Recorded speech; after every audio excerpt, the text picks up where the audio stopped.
여러분 안녕하십니까? 포항 MBC 뉴스투데이입니다. 오늘은 맑은 하늘이 드러나겠지만 대기는 메말라가고 있습니다. 포항과 경주에 닷새째 건조특보가 발효 중인데요. 화재 사고에 주의해 주시기 바랍니다. 조주경 기상캐스터입니다. 어젠 흐리고 밤 한때 갑작스럽게 소나기가 내린 곳이 있는데요. 오늘은 점차 맑은 하늘이 드러나겠고요. 공기도 쾌청하겠습니다. 경주의 아침 기온은 18.8도로 어제보다 조금 낮게 시작하고 있는데요. 한낮 기온은 31도까지 껑충 오르면서 낮 기온은 어제보다 3도가량 높겠습니다. 포항과 경주에는 닷새째 건조특보가 발효 중이고요. 오늘 새벽에는 울릉도와 독도에 강풍주의보까지 내려졌습니다. 초속 15m 안팎의 돌풍이 부는 곳이 있으니까요. 시설물 관리 철저하게 해주시고요. 불씨가 바람을 타고 번지지 않도록 주의해 주시기 바랍니다. 이어서 자세한 오늘 기온 보겠습니다. 아침 기온은 14도에서 19도 분포로 어제보다 1도에서 4도가량 낮게 출발하고 있고요. 한낮 기온은 23도에서 31도까지 오르면서 낮 기온은 어제보다 3도에서 7도가량 높겠습니다. 울릉도와 독도의 아침 기온은 16도에서 17도로 시작하고 있고요. 한낮 기온은 울릉도 23도, 독도 20도까지 오르겠습니다. 동해 바다의 물결은 0.5에서 최고 2.5m로 비교적 잔잔하게 일겠습니다. 이번 한 주 동안에는 뚜렷한 비 소식은 없겠습니다. 날씨였습니다. 울진 산불은 하루 만에 축구장 200여 개 면적의 살림을 모조리 태웠습니다. 불은 산 옆 공사 현장에서 용접불티가 튀어 처음 시작된 것으로 추정되는데요. 당시 강풍이 불고 있던 상황에서 용접불티를 막는 화재 방지포가 설치되지 않았던 것으로 확인됐습니다. 박성아 기자의 단독 보도입니다. 너무 가까이 가지 마. 국도 옆 낙석 방지 울타리 뒤에서 흰 연기가 피어오릅니다. 차를 몰고 가다가 우연히 현장을 확인한 의용 소방대원. 급히 차를 세우고 소화기를 가져와 불을 끄려 합니다. 하지만 소화기는 제대로 작동하지 않고 불은 커져만 갑니다. 당시 울진의 순간 최대 풍속은 초속 20m. 이 공사 현장에서 시작된 불은 강한 바람을 타고 순식간에 산 위쪽으로 옮겨 붙었습니다. 불이 점점 막 붙어 저 꼭대기로 다 올라가고 하니까 막 연기는 촥 하고 막 동네 사람이 웰 수 없어가지고. 불은 낙석 방지 울타리 공사 현장에서 시작됐는데 용접 작업을 하던 노동자들이 점심을 먹기 위해 자리를 비운 사이 불이 시작된 것으로 추정됩니다. 그런데 불티가 날리기 쉬운 용접 작업에 반드시 깔아야 하는 방화포가 현장에 없었던 것으로 MBC 취재 결과 확인됐습니다. 용접 작업을 할 땐 방화포나 불꽃이 날아가는 걸 막는 덮개 등을 설치해 화재 위험을 최소화해야 합니다. 봄철 산불이 많이 발생할 시기에는 물을 뿌리면요. 한 10분 이내에 다 건져내 버려요. 사실 현실적으로 별 효과가 없어요. 반드시 방수포를 깔고 방수포 위에서 용접을 하는. 또 당시 공사 현장에 비치된 소화기가 용접 현장과 떨어져 있어 초기 진화에 이용하지 못했다는 현장 증언도 나오고 있어 산림당국은 공사 발주기관인 부산지방국토관리청을 대상으로 화재 예방 조치를 제대로 했는지 조사하고 있습니다. MBC 뉴스 박성아입니다. 지난 겨울 가뭄도 문제였습니다. 올봄도 좀처럼 비가 내리지 않아 가뭄 현상이 계속되고 있는데요. 특히 농번기 농가 피해가 가장 우려됩니다. 김서연 기자가 보도합니다. 안동 도사면 안동호 일대. 수위가 낮아지자 곳곳에서 호수 바닥이 드러나고 물웅덩이도 생겼습니다. 최근 두세 달 사이 비가 오지 않아 물 아래 잠겨있던 땅이 수면 밖으로 드러나면서 드넓은 초지가 생겼습니다. 안동 도산면 동부리와 예안면 부포리를 잇는 도선도 당분간 운항이 중지됐습니다. 안동호 도선 운항을 위한 최소 수위는 148m인데 최근 비가 오지 않아 수위가 147m로 내려갔기 때문입니다. 작년 같은 경우에는 안동호 저수량이 한 78% 정도였는데 올해는 지금 같은 시기 대비하면 50% 정도로 떨어졌어요. 많이 가물다는 얘기. 최근 두 달간 안동에 내린 비는 모두 47mm 정도.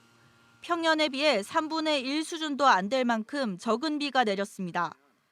봉화, 영주, 문경, 의성의 두 달치 강수량을 봐도 비가 평년에 비해 3분의 1, 4분의 1만큼도 내리지 않았습니다. 특히 지난 6개월간 집계된 경북의 강수량은 다른 지역보다도 훨씬 적고 평년의 절반 수준도 되지 않았습니다. 지난 겨울에 이어 가뭄 현상이 더 심각해지고 있는 겁니다. 특히 농가 피해가 가장 우려되는 가운데 최근 농림축산식품부는 가뭄 대비 농업용수 개발 사업 예산 25억 원을 각 지자체에 지원했습니다. 경북도는 정부 예산과 도비 등 9억 원을 편성해 농가에 농업용수를 공급하겠다고 밝혔습니다. 가뭄이 더 지속되고 이렇게 한다면은 저희들이 그 국비를 추가 요구한다든지 그렇지 않으면은 또 자체 예비비를 투입해 가지고 농업용수에 적극 지원할 그런 계획이 있습니다. 기상청은 장마철인 다음 달 중순에는 강수량이 평년과 비슷한 수준을 보이겠다고 내다봤는데 장마철까지는 아직 한 달이 남아 한참 농번기인 농가의 피해가 커지지 않을지 우려됩니다. MBC 뉴스 김서연입니다. 경북 선거관리위원회는 6일 지방선거일이 임박하면서 막바지 선거법 위반 행위를 집중적으로 단속합니다.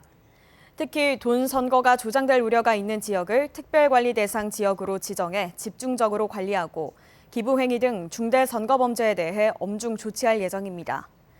이번 제8회 지방선거와 관련한 선거법 위반 행위 조치 건수는 현재까지 고발 21건, 수사 의뢰 2건 등 모두 95건이며 지난 7회 지선보다 고발 조치 비율이 10% 정도 늘었습니다. 15개 노동시민단체로 구성된 포스코 부당해고 복직대책위원회는 최근 포스코가 금속노조 포스코지회 한대정 수석 부지회장에게 권고해직을 통보했다며 비판 성명을 냈습니다. 이들은 포스코가 한대정 수석 부지회장을 인재창조원 업무방해 등의 이유로 징계했지만 대법원이 이를 무효 판결한 바 있는데도 불구하고 포스코가 복직된 노동자를 또다시 해고했다며 부당해고를 즉시 철회하라고 요구했습니다. 또 포스코가 한대정 수석 부지회장에 대한 해고를 강행할 경우 최정우 회장의 책임을 묻고 범시민 퇴진운동도 전개하겠다고 밝혔습니다. 울릉군 선관위는 특정 후보자의 당선을 목적으로 문자메시지의 발신자를 허위로 표시하여 선거운동을 한 A씨를 경찰에 고발했습니다. 선관위에 따르면 A씨는 지난 25일 울릉군수 선거 후보자 B씨를 지지하는 문자메시지를 울릉군 총무과 명의로 허위 표시해 선거구민 120명에게 전송해 선거법을 위반한 혐의를 받고 있습니다. 경주시는 만 70세 이상 어르신의 교통복지 증진을 위해 6월 10일부터 택시 기본요금 지원 사업을 시행합니다. 이 사업은 기본요금 3,300원을 지원하고 기본요금을 초과하는 금액은 본인이 부담하는 방식인데 인당 연간 40회 13만 2천 원이 지원되며 사용하지 않은 자녀분은 연말에 소멸됩니다. 택시카드는 다른 사람에게 양도할 수 없으며 주소지 행정복지센터를 방문해 신청하면 됩니다. 일본의 수출 규제와 코로나19 사태로 3년 가까이 중단된 한일 지자체 간 교류가 다시 활기를 띠고 있습니다. 양국의 전통 문화가 잘 보존돼 있는 안동시와 일본 다카야마시가 교류를 확대하기로 했고 영주시와 일본 후지노미야시는 하반기 대규모 사절단을 맞교환합니다. 홍석준 기자입니다. 일본 중부의 다카야마시. 좁은 골목은 300년 전 에도 시대 가옥이 즐비하고 지역 축제는 세계 문화유산에 등재돼 있습니다. 일본에서도 손꼽히는 전통문화 도시 다카야마시와 안동시가 교류를 확대하기로 하고 의향서를 체결했습니다. それぞれの国が誇る優れた伝統文化を守り、その精神を現代に生かしながら世界からのお客様をお迎えする国際文化観光都市でございます。 양국 영사관의 주선으로 양측이 처음 만난 건 지난 2016년. 하지만 일본 수출 규제로 한일 관계가 얼어붙고 코로나까지 겹치면서 교류 수준은 기대에 못 미쳤습니다. 그런데 최근 양 지자체 간 만남이 다시 활기를 띠기 시작했습니다. 영주시도 일본 자매 도시인 후지노미야시와 지난주 회의를 갖고 하반기 풍기 인삼 엑스포를 계기로 3년 만에 상호 방문을 재개하기로 합의했습니다. 최근 한일 정부가 관계 회복에 공을 들이면서 지자체 간 접촉이 늘고 있는 겁니다. 특히 5월 달에 대통령 사절단이 일본을 방문하면서 일본 쪽의 분위기가 굉장히 완화가 되고 그것이 지금 지자체에다가 많은 영향을 주고 있고 안동시와 일본 지자체 간 교류는 사가에시, 가마쿠라시에 이어 이번이 세 번째로 일본 지자체의 문화 관광 홍보 전략에 배울 점이 많다고 보고 있습니다. 무형유산이라든지 이런 부분들이 많이 있습니다. 그래서 우리와 여러 가지 문화적으로도 공통점이 있고 또 세계적으로 인정을 받고 있는 그런 도시이기 때문에 다만 6년째 계속되는 일본 정부의 독도 영유권 주장은 지자체 간 교류에도 적잖은 부담입니다.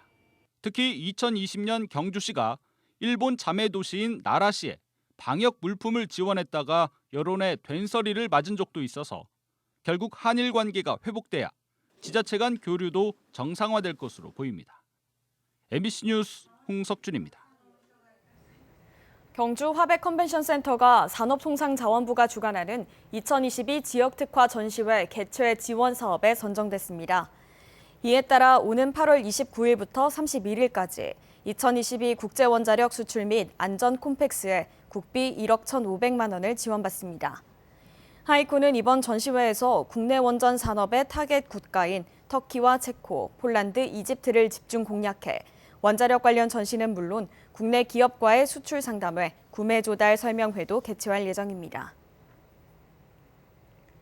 경상북도는 농촌 관광 활성화를 위해 경북관광 통합 누리집인 오이소에 등록된 도내 체험 휴양마을 22곳의 농촌 체험 상품을 6월 한 달 동안 반값으로 할인해 제공합니다.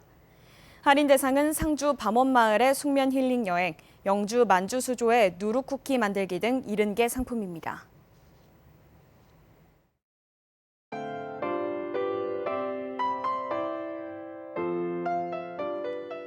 어젠 흐리고 밤한때 갑작스럽게 소나기가 내린 곳이 있는데요. 오늘은 점차 맑은 하늘이 드러나겠고요. 공기도 쾌청하겠습니다. 경주의 아침 기온은 18.8도로 어제보다 조금 낮게 시작하고 있는데요. 한낮 기온은 31도까지 껑충 오르면서 낮 기온은 어제보다 3도가량 높겠습니다.